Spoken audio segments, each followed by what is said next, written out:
Welcome to All the Abili-Tea with Nikki. Hey! The show that informs, uplifts, and celebrates people of all abilities. Because everyone deserves a story, y'all. The show that asks the question, what does Long Island have to offer people with special needs and disabilities? That part. And here's your host, Nikki Johnson. Girl! Welcome back to All the Abili-Tea with Nikki, where we spill the tea on disability, inclusion, and the amazing people helping make our communities more welcoming for everyone. Today, I'm joined by David Glick. David is a dad, an advocate, and the owner of Valhalla Gaming in Huntington. As the father of a daughter on the autism spectrum, he's seen firsthand how important it is for kids to find a place where they feel accepted, connected, and confident. David, welcome to the show. Thank you very much for having me, Nikki. Well, thank you for coming. I want to hear all about this gaming business that you have going on. Sure. Valhalla Gaming in Huntington. Mm-hmm. We are a franchise. We are a recreational and competitive gaming facility. Everything that we do is in-person, interactive, and designed to help kids, teens, and young adults connect through a shared love of gaming. That's fabulous. But before we start talking about the gaming, tell me a little bit about yourself and your family. Sure. So I am a Plainview dad of a daughter who is on the autism spectrum. Okay. And my interest in getting started with Valhalla Gaming as a franchise, when I came across it as an idea and I was looking at business ideas, is from my own experience being a dad on the island of a child on the autism spectrum, the difficulty finding activities that were engaging to her, Okay. particularly on an island that where kids' activities is very sports-based. Right, that's true. And if you don't have a kid that's into sports, my wife and I, we weren't spending the weekends on the fields, and you feel as though your kid is left out, and you're looking for activities that they find engaging, and it has been very, very difficult. I would say probably about 3 years ago, my daughter came to my wife and I and said that she was interested in Dungeons and Dragons and learning how to play Dungeons and Dragons. And my wife found a place for her for a group with kids similar age. And it's been a wonderful experience for her. She's struggles socially, struggles finding peers who share her interests. And she's found a community of kids there, kids that she texts, an activity that she looks forward to going to. And when I came across Valhalla, I saw the same parallels there. Right, in with that other here kids. is gaming. It's an activity that so many kids, particularly kids who are neurodiverse in some way, enjoy. But for many of them, it's become this inside solitary activity. Right. When I was young, I used to game. Went to my friend's house. We were all in person. Winter stays on. Yeah, it has changed. It really has changed. I mean, there is the aspect that, you can be playing with someone in Asia, what I Right. mean? But it's not as social as it used to be, where it would be you and your friends, like you said. And it's very frustrating for many parents of Right. those kids for whom it's become this solitary inside activity, wanting their kids to get out, to engage with others. Yes. And whether it's the internet, certainly COVID didn't help. A lot of these things kind of spurred this, turning it into this inside activity. And also safety. Like, we can't have children just outside until the lights go off anymore, But it's become a lot. And Yeah. and I hear from so many parents, the frustration, Yes. being able to get their kids out of the house. Gaming wise, again, child on the autism spectrum. From my own experience, I have a child that's very screen attached, and you get frustrated as a parent. Right. At the same time, I recognize from my daughter why she is into that screen. Right. The screen doesn't give her grief like many of her peers do. So I understand it as an attractive activity.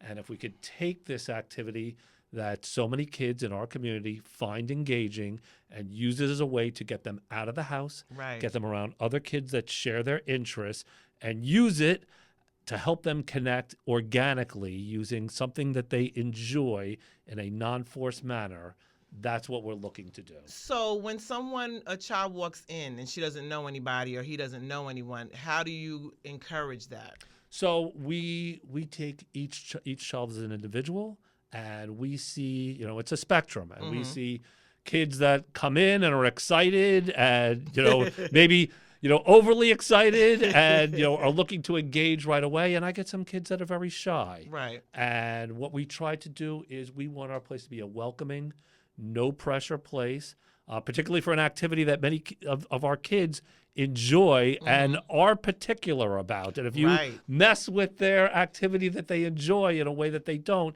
it's not going to be a fun experience for them.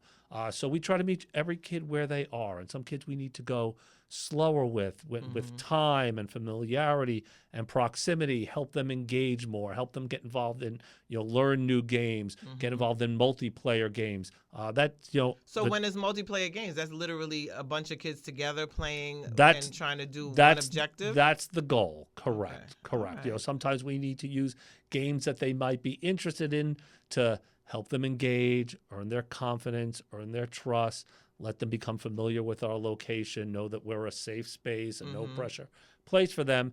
And with time, we've seen wonderful results from our kids. So what is it like in some areas it's one big screen and they're all playing the same game, or? Yes. Okay. We like the multiplayer games. Okay. Again, in addition to the team-based aspects, helping foster communication, other things like that we're trying to, learning that we're trying to use through gaming. I know that parents want to see their kids get a social aspect out of this, right? Yeah, and those games enable us to do that.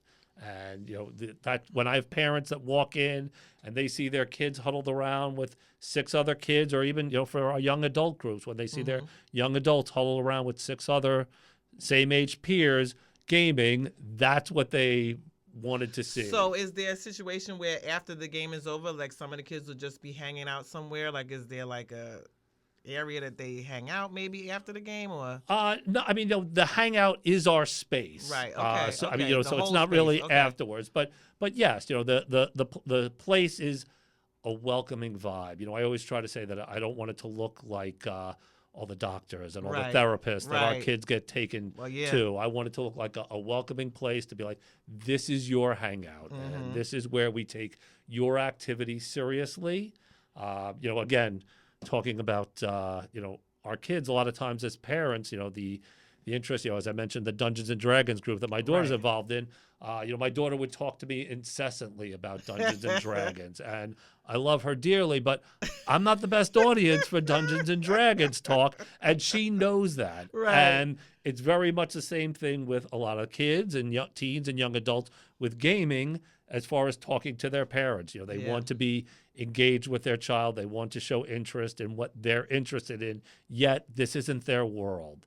And we are the place where not only do kids, teens, and young adults come to talk about their interests, but also to be listened to about their interests. No, that's a great point, because it's true. Like, my son is into gaming too, and I'm like, I'll listen because I'm his mother. Right.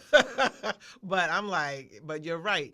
It's very singular, and you need to find more people like you who are interested in that specific thing, and then you do feel more accepted, I guess is a good word, and because you found your people. Yes, even as the owner of Valhalla, I know very little about gaming. I do know kids, and I know parents, and I know what being the parent of a child who might be struggling socially is, and I'm trying to make sure that aspect of our groups is met. But the guys who run my groups, my coaches, in addition to working for me, one of them is the head coach of the competitive gaming program over at SUNY Suffolk. Oh, okay. Another one of my guys is the president of the gaming club over at Farmingdale. My guys are awesome at gaming. They have organizational skills, so that everything that we do is organized, in person, that we have a structured gaming activities for when they come in, and they just know everything about gaming, so that being an audience for those who come in and listening to them and what they're interested in, and not even just about gaming, but anime, Pokemon, all the superhero movies, all the things in that universe, they're very well versed in. So it's very accepting environment. But what one story do you have that like sticks in your head about like a friendship that was started through gaming? I mean, I have kids that we are getting to exchange numbers within our group, and even the parent, obviously a lot of times the parents need to help along, but parents becoming friends and making connections that way. Our location, we're very open and welcoming to parents staying. So you'll find a lot of times that parents talking and connecting and helping their kids connect, because a lot of times the kids do have trouble making that move to ask someone for their phone number. And we try to foster it and create an environment where the parents can help foster it as well. So one thing do you hear from parents all the time? Do you hear like, my child just wants a friend? Like, how often do you hear that?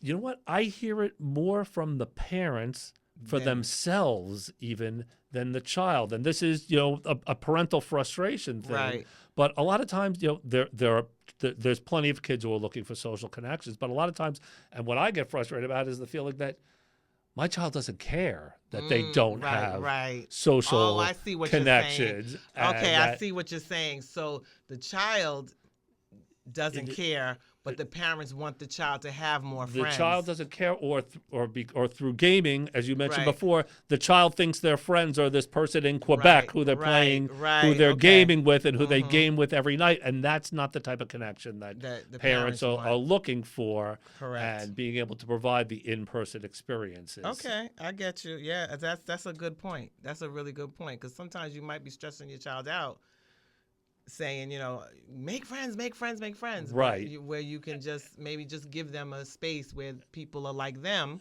and that's what we try, with a relaxed, no pressure atmosphere. We want to try to create conditions where the kids are talking organically, and that it forms organically, and that it's not, like I said, it's not like a therapist or a forced social skills group where it's tell us your name and 3 things that you enjoy doing, and that it's a more relaxed environment, because our kids are, I get a lot of kids who are shy, a lot of kids that are anxious, so allowing it to happen in a organic fashion through an activity that they enjoy is. Do you think that sometimes we underestimate what neurodivergent kids are capable of?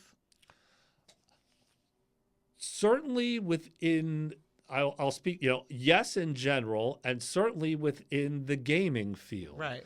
So getting involved with Valhalla as a franchise, the main reason for being as a franchise is that we run youth esports teams, which are competitive gaming teams. Right. Again, a lot of people our age don't know that competitive gaming is not just an activity now, but there's college scholarships here on Long Island, NYIT, LIU, and that when you say underestimate, this is something that our kids can and do excel at. Right. It's not based on size. It's not based on strength. You don't need to be 6'3" with a square jaw to excel at this.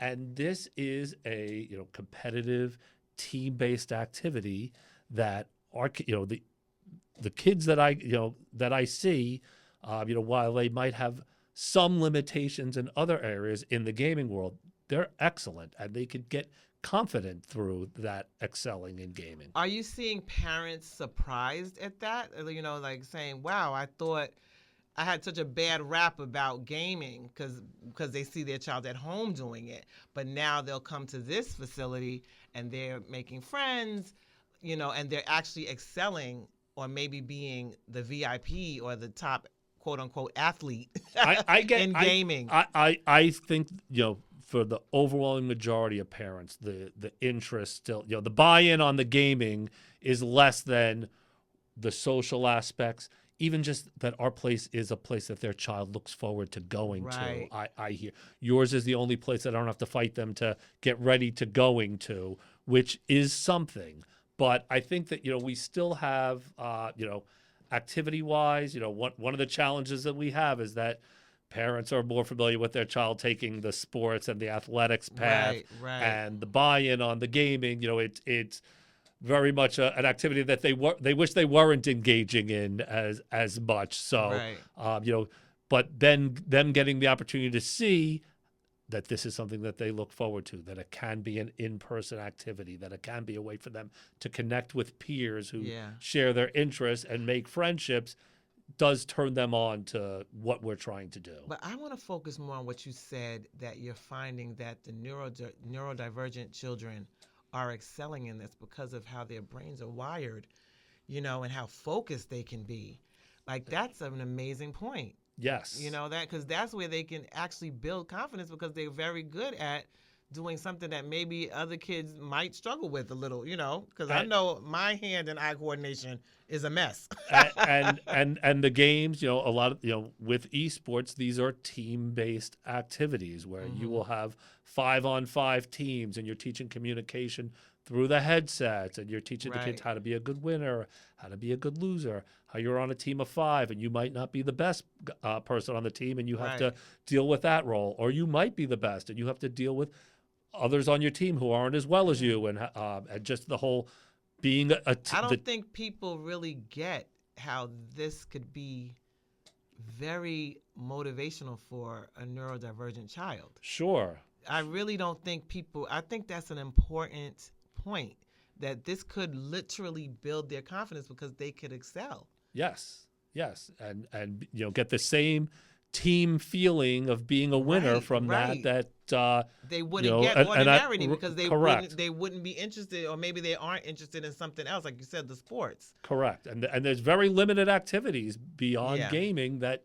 is with that, particularly from a team aspect. Right. You often hear that when kids in our community are engaging in some type of athletic activity, a lot of times it's karate or swimming or something that is solo and not team-based. And here is something that affords what a team does, and the camaraderie that comes with it, and the sportsmanship, and the being part of something that's bigger than you. Those other activities might be overstimulating. Right. They might really not be something that child might want to be involved in. And here we go. They can do this and still get the same kind of feeling. Yes. I like that. I don't think many people think of that. That's wow. So what are some of the signs that a child has found in a place like yours where you see they really belong here? Like, wow, they really have found their spot.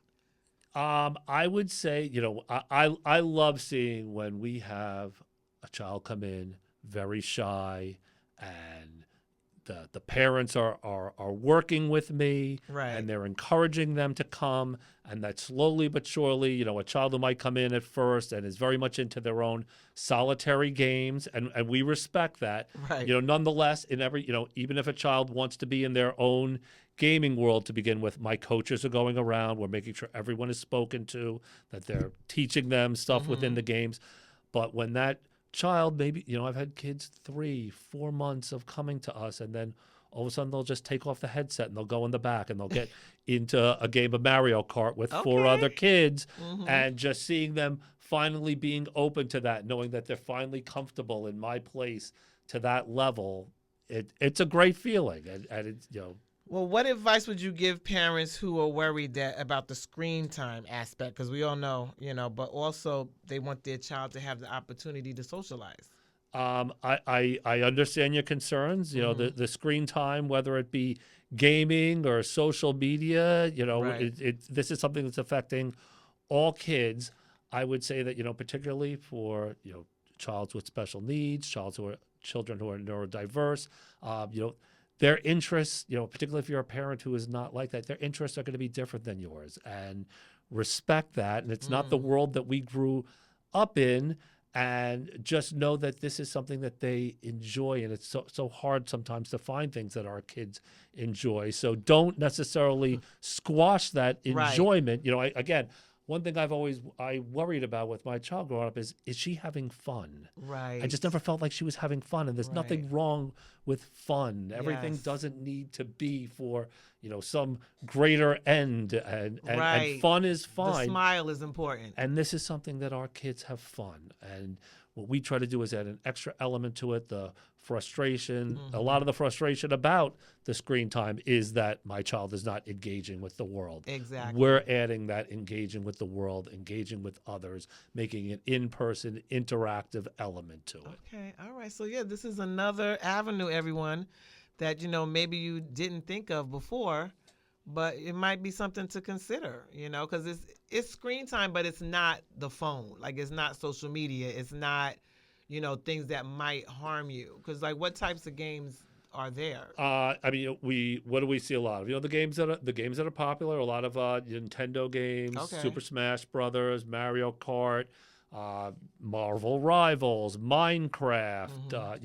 Oh, Minecraft. Yeah, Okay, that's cool. and Fortnite. And I would say to parents that the games are not. They're very complex, and as if you knew, it's not as though when we were growing up, the games are much more complex and strategic now, Right. and even intellectual on a lot of levels. Whereas a parent might not be upset if their child was playing board games, even if it was something simple like Sorry or Shoots and Ladders, Right. because they felt that there was an in-person element, but they get bothered about the gaming. And if you look at some of the games, they're way more advanced than Right. some board games, but there's still the parental hang-up Well, about I it. think you've definitely shown people that might be something that should be looked into, especially for all our children that may not be interested in sports or may not excel in sports, but they could definitely find some socializing here. They can find some fun here. Absolutely. I like this. I really, because I like you said, I never considered the fact that yes, we want our kids to be active. We want our kids to be social. We want them in sports, but sometimes that's just not everybody's jam. You know what I mean? And if this makes them happy and they can still find some way to socialize, I think it's a win-win. And for those kids who go into the sports, Right, the sports they can path, do both, that right, and it ends quickly. After Yeah. you play baseball, and if you don't play past high school, it ends at 18, Right, and right. you need to look for activities anyway. So Yeah. the type of athletics that you could still promote that for our kids, and promote it in ways that are more within their area, going for walks, going to the gym. It doesn't need to be team sports where, Right. they're not going to enjoy it. It's something that they may not excel at. No one likes things that they don't excel at, particularly Right. when their peers are around. And by having this and having something that they can excel at, it's something that can go beyond when they're out of high school as well and be So used what for are a way the to. age groups that you have? Like, what is the type of? We run everything that we do is age grouped, Okay. because we want younger kids with younger kids, because Right. that's how they're gonna make friends with Right. peers and to have that social aspect to it. We run gaming social clubs for kids, which is 6 to 12, Okay. teens, young adults. We run camps over the summer. Again, Oh, I that's get nice. we do weekly gaming camps, all organized, mini tournaments, mini challenges that all progress throughout the week. Again, I get a lot of kids who maybe sun and swim camp isn't their thing. Right. We do birthday parties. We do we do everything gaming related, and everything that we do is designed to be focused on being in person and interactive, and to be a place where kids can not just learn about gaming, but also connect with others that share their interests. Well, that's fabulous. Well, thank you so much for giving me that information and really the audience, because like I said, I'm just trying to give people other options to get out and explore Long Island and feel included and find places that do include everybody. So We are a place for that. yeah, and this definitely, I feel you, because like I said, I love the aspect of a child who may not be interested in sports, because it's big in Long Island. We all know it. Like my kids were in basketball, wrestling, karate, like you were saying. But my son does enjoy gaming, and sometimes we did you're like, oh boy, why do we buy that system? But you know what I mean? Right. But it is something that he enjoys. So My guys who run the gaming program over at SUNY Farmingdale, what my manager, who is the head coach over at SUNY Suffolk for their competitive gaming team, was one of the founders of the gaming club at Farmingdale. It was him. It was 12 kids to Right. begin with. It's now a 600 kid club. Wow. It's the largest club at SUNY Farmingdale, Wow. and all the kids are using gaming as a way to connect Mhm. with peers, a way to make friends, and I think I that's like it. I think it's even more focused in the special needs neurodiverse community, where they have less outlets where they Yes. might possibly Yes, make friends I like and connect this. with I others. like this. Okay, one thing that I do on my show is a lightning round where you got to ask your questions and you just got to ask them quick and you can't think about it. I will do my best. Favorite game of all time? Pac-Man? Dating myself there, but I'm with you. Most underrated social skill? nuance. Okay. Introvert or extrovert? Now I'm an introvert. When I was younger, I was an extrovert. As I've gotten older, married, happy to be a homebody, I'm an introvert. I think we all are. Biggest misconception about gamers? That I would say mostly, when I'm looking at the business and I'm looking at things that are challenges, and knowing that most of the time the person I'm speaking with is the mom. Right. If you look among moms in polls, often gaming will be one of the top hobbies that they don't want their kids to have. And I would just say that it's a misnomer that all the kids are uncool because they're all gaming, and that this is just the world that we're in now. Right. So. Yeah. I mean, we have to admit it is popular. I mean, yes. You know what I mean? Best advice you've ever received? Keep at it. Parents, when they come in with their, young adult, teen, young children, obviously they want to see that there are other people at my location. And I've started groups where, the first week we only had 2 attendees, and then we only had 4 attendees after a month. But, I look at my young adults group that I have going on Fridays, that, now I had 17 kids there on Friday. And That's it was just amazing. through, that's only going on a year. And it's just through time and persistence and believing that you're creating a space that is needed, particularly for those within the special needs community. Right. And if you just, keeping at it, that's been a smart thing business-wise as well as for our groups. Well, like I said, I like it. And thank you so much for coming today to My discuss pleasure. this. Thank you for having me. Thank you for letting me speak to your audience. Yeah, no, I think it probably has really opened up some ideas for some people on how to, get their kids out. And how can people find you? Sure. Our franchise's website, our company is Valhallan, VALHALLAN. We can be found at valhallan.com. I'm the Valhallan Huntington location, which you can use the map to find on there. Okay. In addition, our phone number, which we reach by phone or text, is 516-696-7766.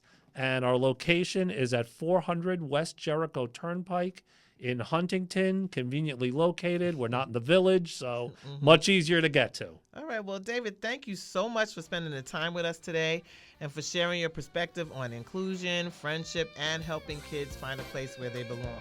And thank you, everyone, for listening. This has been All the Ability with Nikki. All the Ability airs every Monday at 4:30 p.m. and is available everywhere you listen to your podcast. Until next time, keep spreading kindness, empathy, and inclusion. And remember, every child deserves the chance to be the best at being themselves, and every child deserves to be included.